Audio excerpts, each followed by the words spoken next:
All right, what's up, everyone? We are back once again. This is the July 15th episode of Friday Night Smackdown.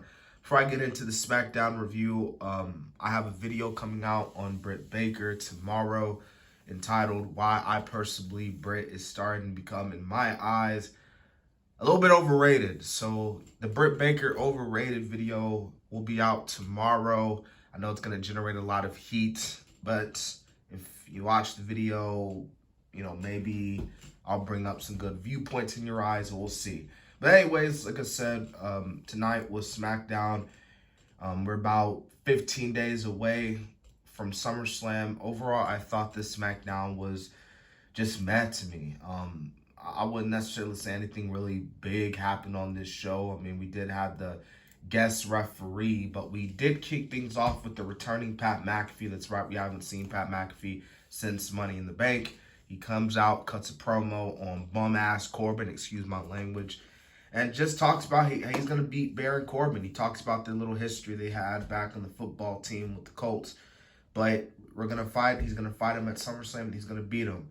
And you have freaking Corbin pretty much just saying, yeah, I'm going to beat you, I'm going to expose you, I'm going to embarrass you at SummerSlam. Typical heel promo from your typical heel like Corbin.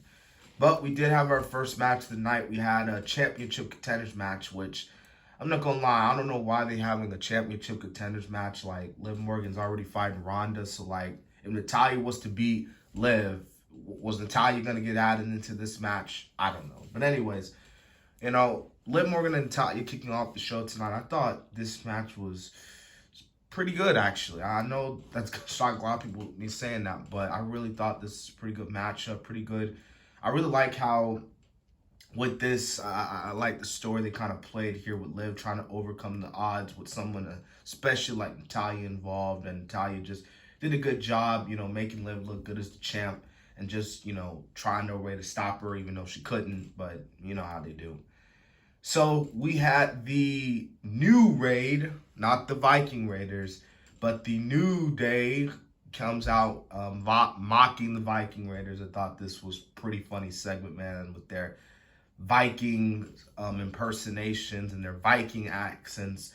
Clearly the Viking Raiders weren't too happy about that because they come out, they're going after the New Day, but then Shanky and Jinder Mahal come out, so I guess Hinder the Jinder's a babyface now, and they help take out those two men. So yeah, the New Day, funny as always. But yeah, okay, so after that, I really don't want to talk about this. I kind of feel like skipping this because I feel like this is one of the low points of the night. Aaliyah versus Lacey Evans. This wasn't even a match. This really wasn't even a match. Lacey just comes.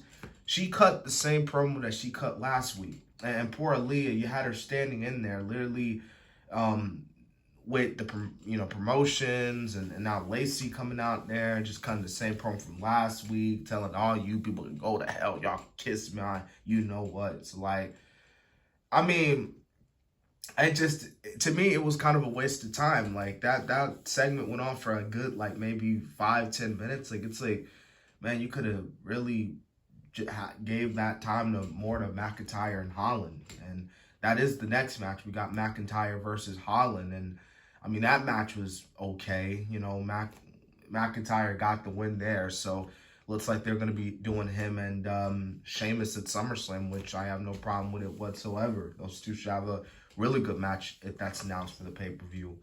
Now, I thought this is another really good match. It's Madcap Moss versus Theory, which is surprising because I thought this matchup was just going to be solid. But, like, it was actually a pretty good match, man. Madcap Moss impressed me in this match, and it's like, dang, like this new Madcap Moss, man, he could do something here, man. Like, he could do something with himself. In Theory, clearly playing his whole role very well as the heel. Yeah, Paul Heyman coming up to him saying, "My hey man, like, you don't have to cash in on Roman, like, just set it up I can help you set it up at a bigger stage." And Theory's like, man, like, I'm gonna cash in on either Brock and Roman, and who knows, man, I might maybe go to you or someone else as my special counselor.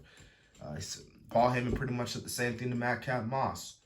But yeah, these two men had a good match tonight, and Moss does defeat Theory via disqualification, and the Usos come out. This leads to Angelo Dawkins taking on Jimmy Uso. pretty much the same spot that they did with Money in the Bank. Jimmy Uso's arm was up, and they announced that the special guest referee is the wild slapnuts himself, Jeff Jarrett.